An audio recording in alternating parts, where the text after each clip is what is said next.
All right, hey, thanks for watching Channel 10 here. I'm with Aaron Greenberg from the Xbox team. What's going on, Aaron? Not too much. Good to be here. Yeah, well, listen, you just came in from San Francisco. You guys had some great news that happened out there. Tell us about it. Well, first we did is we showed a lot of games. So we gave people a bit of an early preview of some of our first-party lineup coming this holiday, including all exclusives. So things like Gears of War 2, Fable 2. We showed for the first time Banjo-Kazooie, new Banjo-Kazooie game coming. We know a lot of big fans of that franchise. Another Viva Pinata game coming this holiday. And we also showed Ninja Gaiden that's actually launching in June. So not the full year, but just a little bit of an early preview given that it's May. And we got a lot of good reaction to that. Yeah, it sounds like a lot of great titles. Obviously, Gears of War, huge. I think almost 5 million units sold worldwide, which was fantastic for you guys. How's Epic to work with? They're just awesome. Great guys, right? They're fantastic. I mean, you know, I think Gears was so famous for really being, frankly, the most beautiful video game ever made. Yeah. And everyone's saying, you know, what they're doing with Gears 2 and the advancements in the Unreal Engine is just really raising the bar to a whole new level. People came out of the previews and were just begging to play the game. That was the general consensus. And so I can't think of any title that will be bigger this holiday than Gears of War 2. Yeah, remember the day when people said graphics didn't matter? they're playing in 64 or something like that. Yeah. Talk a little bit about sales. I want to talk. You actually did a next gen article where you kind of, you know, were pretty honest about what you felt about Sony. But let's talk about the PS3 versus the Xbox 360 right now. Well, we just announced a few big milestones for us. First is that in the U.S. alone, we've now sold through over 10 million consoles, which is a big, you know, internally we had really, as we thought about this generation, knew that historically the first console that had reached 10 million had always won that generation. And so, of course, you know, every generation is different, but we do feel like getting there first and being first to market, having the largest online community, the largest games lineup, you know, that was very much a part of our strategy from the beginning. And to complement that, we also have just announced that we've reached over 12 million Xbox Live members on a global basis. And so that means that we've more than doubled our entire online community in less than a year, which is just blows my mind. Right. Well, talk a little bit about that, because, you know, Sony's got this 10-year plan. They keep saying, well, give us 10 years, we need 10 years. I mean, what do you say back to that? Well, it's interesting because, you know, they started the year really aggressively talking about how this is going to be a big year for them. And, you know, they just reported their financials, you know, earlier this week. And they basically gave a forecast that they're going to sell, I think it's an 8% increase from they did 9-point-some million PS3s last year. They said they're going to sell 10 million PS3s this year, and basically said that they're not going to be aggressive on price to gain market share. And so it really feels like, as a company, you know, first they're losing money in their games business. So complete difference. I mean, we're now a profitable games unit and remaining ahead of plan, which has been fantastic. We're seeing record attach rates. You know, our owners are buying almost 8 games with every console. Wow. And we just found out that, again, now for the second month in a row, we've outsold the PS3 in the U.S. based on MPD data. So that means now, since the 18 months that PS3 has been in the market, we've managed to outsell them 16 out of 18 times. And that's including the price drop, right? Because that's where they kind of have had a little bit of a lift, so they're kind of rallying behind that a little bit. What's interesting is that if you actually look at their sales following the price drop, they still were being outsold by Xbox 360.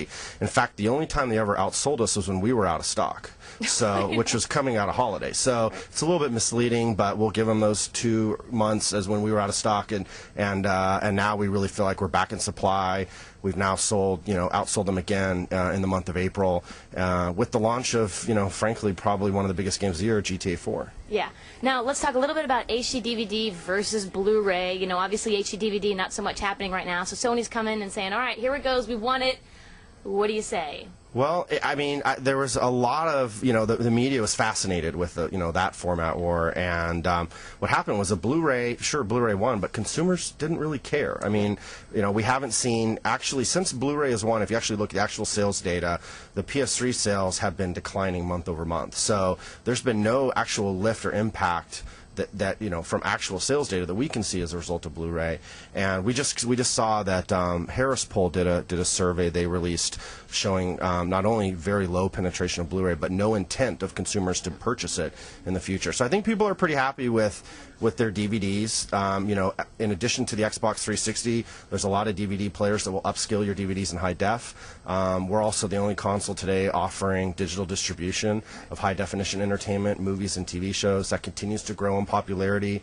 In fact, right now, over a third of all of our paid transactions are coming from that entertainment content. So, there's a lot of different ways to experience entertainment, but when I think it comes down to why do you buy a console, you're still going to make your choice based on games, and that's where we definitely win hands down. So it sounds like we don't have any plans of making a Blu-ray add-on drive.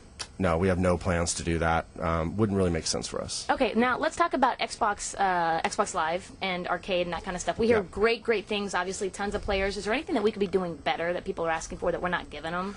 There's always room to do things better. So our arcade team continues to grow and really focus a lot on portfolio management.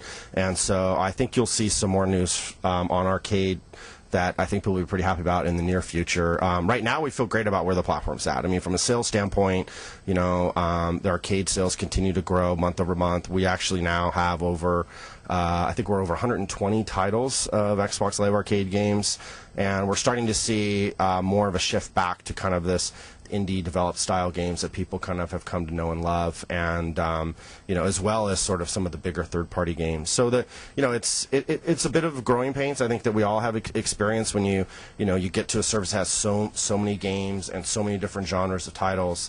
But I think one thing that the team's really cognizant of is that they don't want this to be a dumping ground. Like if you think of games on cell phones where it's like there's 25 bowling games, or we don't want that to happen. But where's the sleeper hit bowling game is what I want to know. Speaking of that, is Viva Pinata considered a sleeper hit? I mean, I know it was developed by Rare and stuff, but did anybody think it would be as successful as it was? I mean, besides Rare and sure.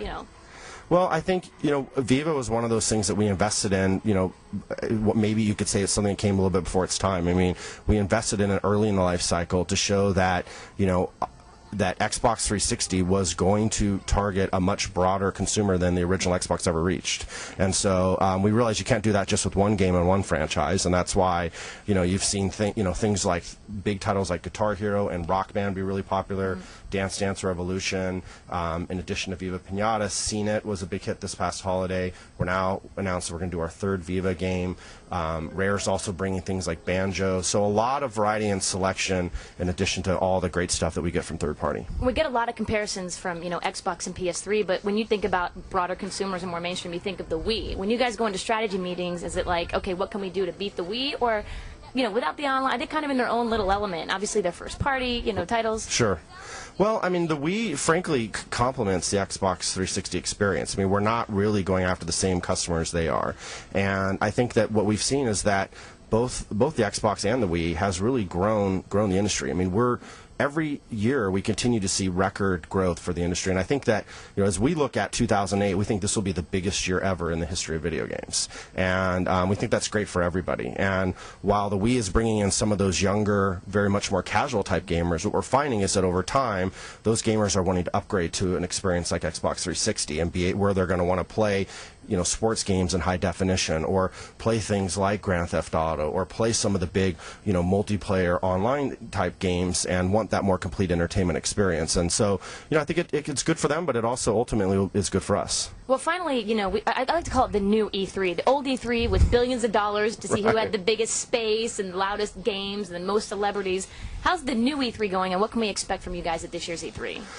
For us, I don't think it's that different. I mean, everyone still expects Sony, Nintendo, Microsoft to all be there. We're all going to have our press conferences. We're going to show a lot of things and make a lot of announcements. I think the big difference is the attendance is going to be smaller. And I think what we've seen is that there'll be less of publisher presence. So we've already seen a couple publishers said they're not going to attend, and I think just it's putting more and more focus on the three manufacturers, and I think that's why we've even seen this spring that a lot of the big third-party publishers have been doing their own showcases to kind of drive coverage and excitement about their holiday titles, so they're not as dependent on E3 to get out that message. Okay, and can we talk about the spring update at all? We can't. I wish we could. I just kind of tried to slide that. That was good. That was good. That was very good. Yeah, we haven't made any announcements. There was a extremely mysterious list that appeared online that I'm guessing maybe somebody in their bedroom wrote up. That's the list I'm talking about. Yeah. So we have no announcements. We've never seen that list before. So we're not going to talk anything about Spring Update. Yeah. Okay, so before I let you go, back to the software. GTA 4, huge, I'm assuming. Yes. Yeah, we just got the official April sales data, which only in fact covered 3 days of GTA sales, and Xbox actually drove 1.8 million units of the game. 65% of all copies of GTA sold in the U.S. were on Xbox 360, which is a huge win for us. I mean, this is a franchise we know has had, heritage on PlayStation. These guys played multiple versions of the game over years, and we've just seen that GTA 4 now has found a new home on Xbox, similar to what we've seen with Madden and Guitar Hero and a lot of other big multi-platform franchises that historically had been on PlayStation. Yeah, that's fantastic. Looks like there might be a divorce in the picture for GTA and PlayStation. We didn't talk about Peter Molyneux's Fable 2. Fable 1 was, a huge hit. How excited are you guys, and do we have any idea when we're going to get our hands on Fable 2? It is coming this holiday. They haven't announced a launch date. Peter just showed at sort of the latest update of the game. I think we heard a lot of great feedback about just how good it looks, and I know that he, can speak to the game better than I can. But from what has most impressed me is his sort of vision about making this a role-playing game really accessible to a much broader audience. And so things that he's done, like the one-button combat, and really allowing people to play as a female or a male.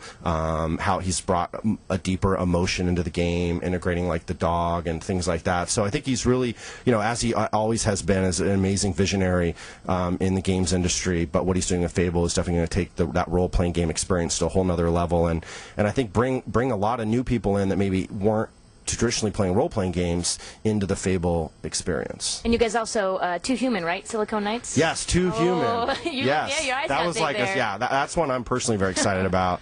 Dennis Dyack and crew have been doing great work on that game, and I think that it has sort of gone dark for a while, and then at GDC we sort of showed it after a long time, and people were blown away. It's just been this sort of sleeper sort of surprise that we had in our back pocket, and we do have a few more of those, so I would say stay tuned. But I think people are very excited to get their hands on Two Human, and I think it goes to show at the end of the day that I think come this holiday you'll find Xbox 360 will still be the place for games. I mean, that's what I think most people really buy their system for, and having the largest lineup, the most exclusives, and then you add in things like live and online and all that, and it's just sort of icing on the cake. It's one great party, right? Aaron, thanks so much. Thank you. My pleasure. Appreciate it.